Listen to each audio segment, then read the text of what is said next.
Mukwala anampitishia Mavambo, anaweka mpira ndani, wanakataa JKT, mpira unatoka nje. Kona wanaipata Simba.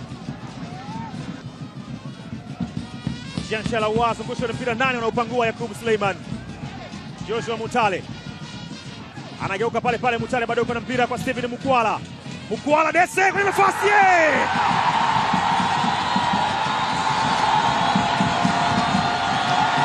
Fabrice Ngoma anakwenda kuchapa gita kabisa kwenye kibendera kule. Bao lake la 4 msimu huu, na anakata mayenu.